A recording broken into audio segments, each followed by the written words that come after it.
am specifically responding to a question by one of the viewers, and I'm going to read the question quickly for you.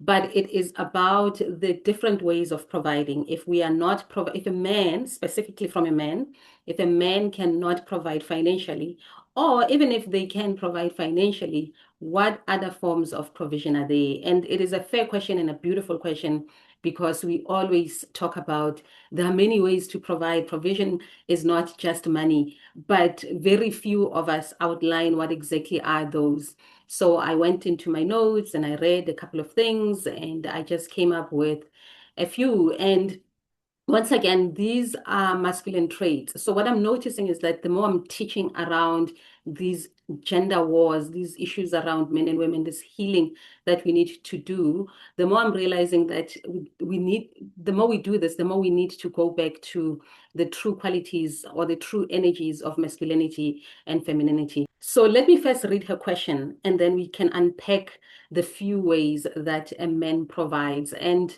I mean, at the core of it, the masculine or the man provides leadership, authority, and presence and structure. And so everything is under that banner. Everything is under, including the finances. But what you want to understand is that at the core of masculine provision, at the core of what a man provides, is authority, it is leadership, it is protection, it is presence, it is structure. Remember last time I spoke of a container, of a structure, because the feminine can never not be contained. The feminine never feels safe if there is no structure that contains it or that contains her. And we will unpack, obviously, as we go on with the video and with the coming videos. So let us read the viewer's question first, as you can see it here on the screen. Had you on Radio 2000 and came running to your channel. Oh, that's so sweet. She says she came running. Thank you for these teachings. Please elaborate further on the different types of provision that a man embodies, not just the financial providing.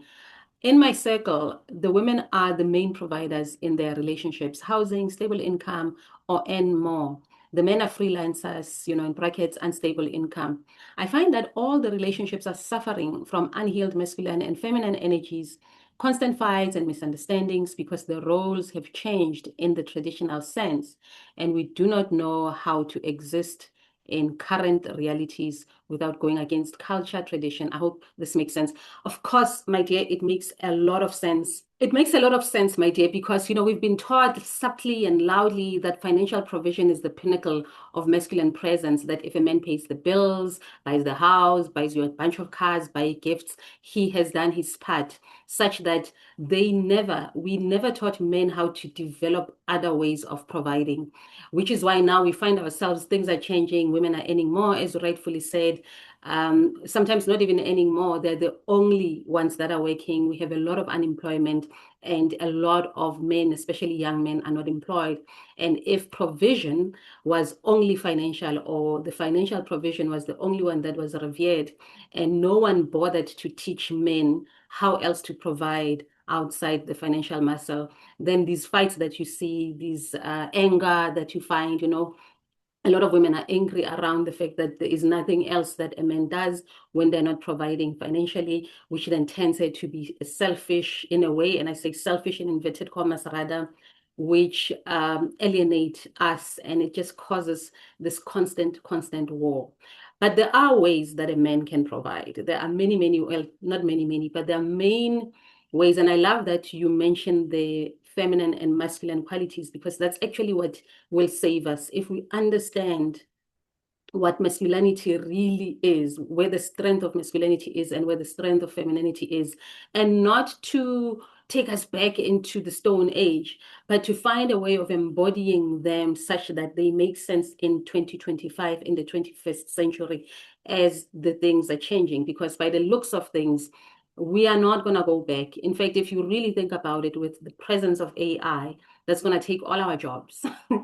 AI is going to replace us all. So we have to find a way of existing as couples without this power play, this one power play, which is money, that is doing more harm than good, particularly in these ways. So what are these ways then that a man can provide? And again, I have quite a few.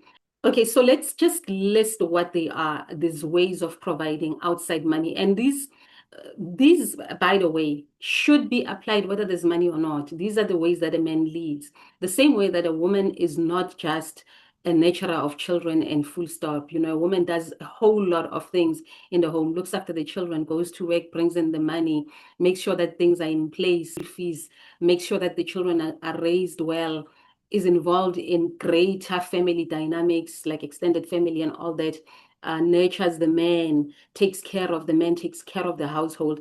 There are many, many roles. That's why when a woman is unemployed, you cannot talk about, it's very, very rare. I'm not saying it's not happening. Maybe it is, but it is very, very rare to hear that, yeah, ha bereke, at least itšhelete o pharame fela, o useless. We never say that. And you know, that word useless, we need to just cut it out of our vocabulary. But it's always when it's a man who's unemployed or who's earning less that all these dynamics, because men have not been taught how else to provide. So let's actually get into other ways of providing. The first one, which is the one that we are most starved as women, we are starved of this, is emotional holding or emotional safety. And what that means is that we don't expect men to be necessarily emotional and get into the emotions with us. That's not what we are asking. And I'll give you an example. Let's say you've just had a very difficult call with maybe a friendship that's, you know, not going so well, or you have a dynamic with your mother that's, or siblings, or at work even, but you had a very, very difficult call or a difficult day that involves you're emotional and you're overwhelmed. Emotional safety that a man can provide, your husband or your boyfriend or your living partner, is not necessarily to go in it with you. We say, I mean, they can't even do that, and we don't expect that. But we expect a presence, you know, to say, okay, I'm here. Let's say you're sitting there in the corner, you're crying. He can come and sit. You can go and sit nicely next to her and ask a question and allow her to offload and keep quiet. Do not come up with reasons. Do not come up with logic. Do not come up with solutions. You are now providing what? An emotional holding space. That allows her to release, that allows her to feel safe to be emotional with you. When we don't get that, when women don't get that, after that difficult call with mom or siblings or whatever, she's on the phone with her best friend. Sometimes that best friend is a guy, or sometimes that best friend is her work husband. We're going to talk about work husbands in one of the videos. And because you are not available for that, and you're not available either by you dismiss her or you stay away from her because you don't know what to do with it, because you don't have the authority and the structure to emotionally hold her, or you mock her, or you downplay it, or you want her to get over it very quickly. You are then not safe. You are not providing that emotional safety. The second way you can provide, my brothers, is logical anchoring. You have been blessed, or rather, the masculine is blessed with logic. Logic is a masculine trait. So whenever you are applying your logic, you are in your masculine, you are in your power. An example of you offering logical provision. Let's say she's busy, you know, she's a working executive, or she has a little business or whatever it is, and she's overwhelmed, like, yo, saying, this is where you come in and you're like, okay, what do we need to do first? What makes sense? What doesn't make sense? This is going to be too long. Logic is your innate power. It's your innate nature. The same way that emotional vulnerability is, or emotional sensitivity or intuition is our innate nature. We are innately feminine is can intuit innately. We know without knowing. You walk into a space and you just know. While a man can do 1 + 1 is 2, the logic very, very well. So you offer logic as much as possible. Believe it or not, a lot of women need logic. A lot of the feminine needs a logical head. We need a sober head. And that already starts doing this in your relationship. So you offer this logic so that things can streamline, and then she feels less overwhelmed. Because when you don't do that, she feels highly, highly overwhelmed, and then she hyper the hyper independence comes in. I can do it, yegela, yegela, I can do it myself. And then she does her packing, she does this, and then she drives herself. That's another thing. If you are able to, particularly if you're not working or you are a freelancer, as per the letter, the query from the viewer, offer then to say, okay, I see you have this trip. Let me plan this. I'll drive you to the airport. I will make sure this is in place, or I'll call an Uber, whatever it is. Just lead with your logic to make her load less. That is your role as the masculine, as the man in the family. That is what you provide: logical anchoring, logical leadership. Okay, that's number two. Number three, and this one is very sensitive, especially these days where a lot of women are awakening to their abilities or their healer selves, this whole rise of people becoming healers. A lot of women are natural healers. A lot of Black women are healers. And it's a video I will do some other time. If she says to you, I want to go back to church, or I am moving this way spiritually, or there are the rituals that I want to bring into the home or I want to bring back, obviously within reason, your dynamic with your partner, sometimes you are both Christians or you are both into African spirituality, or it is both, whatever the dynamic is. But the spiritual witnessing, that is a leadership, that is something you can offer. You do not mock that. You watch it, you witness it, you revere it. You don't dismiss it, you don't mock it, unless obviously if it gets out of hand, you will know this. You are the one with the logic.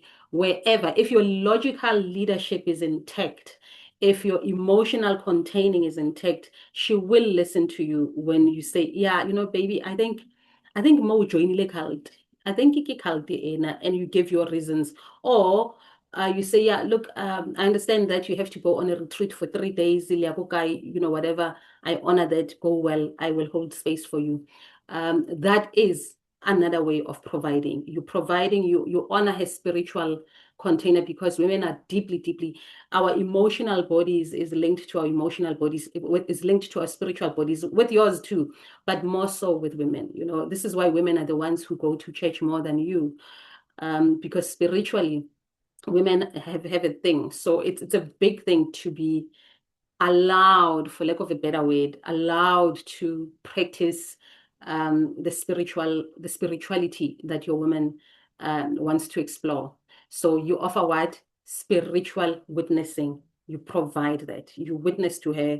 You leave room for her. Remember, masculinity is the structure and it's the space, it's the presence. It's very steady and it holds the space. So you hold the space. You do not mock it, you do not dismiss it, and you do not pretend you don't see it. Okay. And like I say, unless the first three are intact, the fact that you're emotionally sound, you're logically sound, and you can hold her.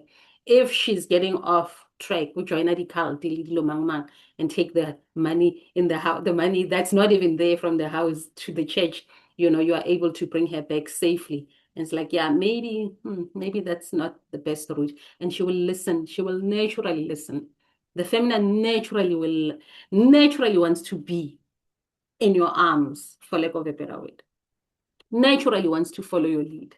Naturally, the feminine wants to follow the masculine's lead. Okay. The fourth one, and this I'm sure you will like, and I'm sure you've done it, and I think you do it naturally, especially young boys. I mean, I have sons. I have two sons and a daughter. And whenever I'm in public with my sons, even Dao, the 17-year-old, there's this protection that he walks different, he stands different. There's a hovering around that he does whenever we are going shopping or somewhere.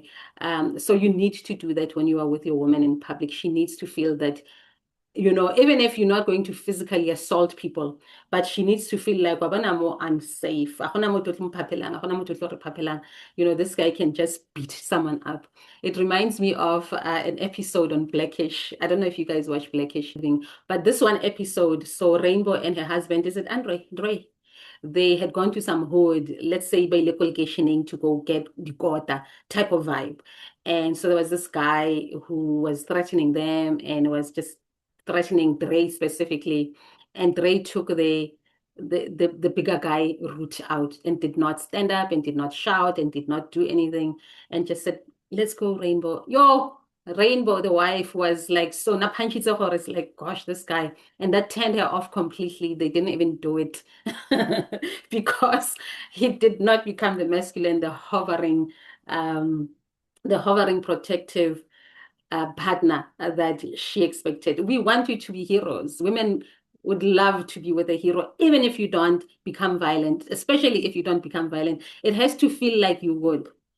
I have to feel like if anything happens, you are going to break some jaws. Even if you won't be able to do that. Are you with me, somebody? Yeah. So that's another way of providing protection. It's an energetic boundary around her at all times. You don't walk there, you're not or you don't let her walk alone if you are available to work with her, particularly if you are not employed or you're a freelancer and it's quiet, you're an actor or an artist, just hover around her. Hover around her in a obviously in within reason, in a protective way, not in a controlling, I want to control your moves type of way. You would know the balance as a couple. Okay. Another one that I think is important before we shut it down. I mean, this we are here for a while. We want to just unpack these things in detail as time goes on. This one is also very, very important, and that is uphold structures, meaning be reliable, have a routine that is reliable. Let me not wonder where you are. Let me not have a headache when Friday comes because, oh my God, everything that was nice during the week is going to just fall apart because it's the weekend. There's a Chisanya mist uh, dynamic that's going on. And I'm not in any way saying don't have fun with emergence with your friends and all that. But you want to be very, very, very reliable, very, very dependable, knowing that everything is safe, everything is okay, the structure is withheld before you can do your own things.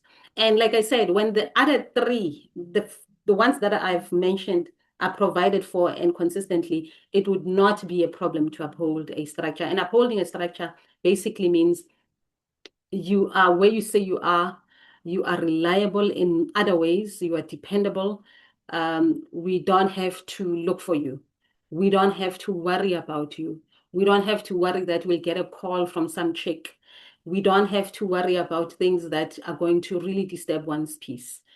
There, you can disappear for a week and be with your friends for as long as one knows that this is in place. If and a woman knows when you are truthful. We can feel it, we know it, we have that intuition of knowing. The same way that you have that logical thing of saying, ayihlakani eyona ngiyamuzwa lo sisi ukuthi, but logically it's a sense at all. So uphold those structures. Be the structure, be the wall, be the steady thing, be the solid thing that holds her head. That's a provision, and that's what she wants. And the last two, which we absolutely love as women, is attention and listening. Close attention, like proper listening. And when a man listens, ooh, I was once in a relationship with a great listener, great listening guy, who pays attention. And how does that show up when I say attention? Attention is not so much, it's very energetic. You notice that she's a little quiet lately, or she's a bit distant, or there's something on her mind. And you notice this because you pay attention to her. You know her little innuendos, you know the little things. And to the younger men who are with women who go on cycles, on menstrual cycle, try and understand her menstrual cycle. Not so that you are in it and you use it, but just understand it and know that, okay, it might be this time of the month, and you find strategic ways of asking, like, hey, Penny, for your thoughts. Where are you lately? Hey, ngathi ofunyana, what's up?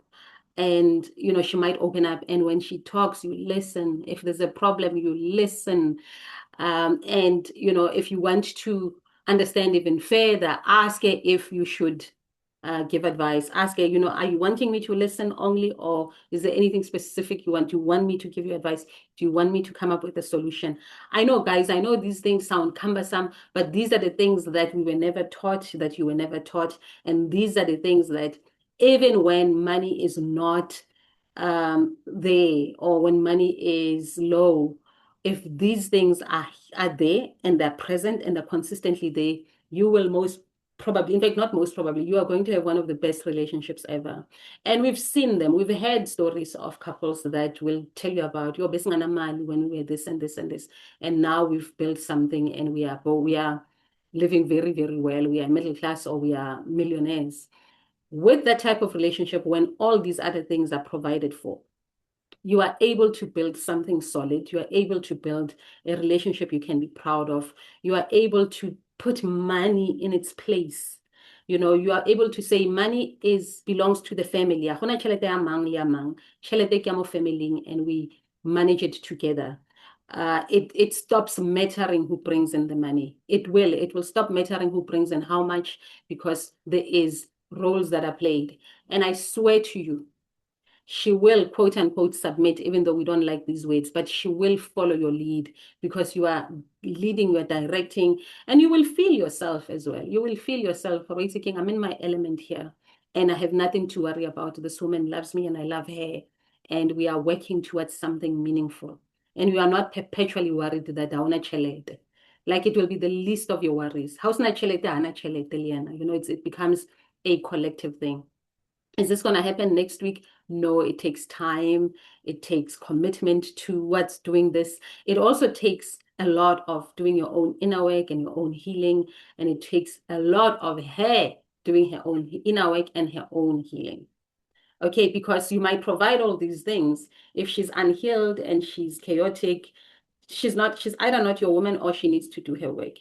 And if you find these hard, it means there's a lot of, not maybe not a lot, but there's work that you need to work on yourself because money alone is very empty. You know, it might buy a lot of things. It might put us in golf estates. It might get us nice cars, but that's all. You know, it reminds me of an era when I was in my 30s and 20s. You know, you'd hear very, very problematic statements from men who would say things like, ngithengele ne-BM, unemali, manje ufunani? Which means I have a right to disappear for the whole weekend because tšhelete. You know, and it becomes really, really, I mean, you become a poor little rich boy or a poor little rich girl if money is the only provision, you know. Nothing wrong with money. If it's the only one, it is a big mess. And when money is not there, and these things that I've listed are also not there, it is a nightmare. So you want both. You want a beautiful balance such that imali ingekho, when these are there, money will come back. I kid you not. Money will come back because there's harmony in a relationship. And when there's harmony in a relationship and there's a dance in a relationship, you are able to build something. You are able to take the little money that you have and turn it into something bigger and build something amazing. Huh? Yeah, so that's it. I hope I have answered you, dear viewer. And please bring the questions coming. They shape the way I do the videos. They tell me if I need to go deeper or I need to bring it up a bit because I can go really, really deep. And with that, this is my story. I cannot wait to hear yours. I will be reading soon. I will be reading my memoir soon. I miss it. But let's just continue with the healing for a little bit since we are on a streak. This is my story, guys. I cannot wait to hear yours.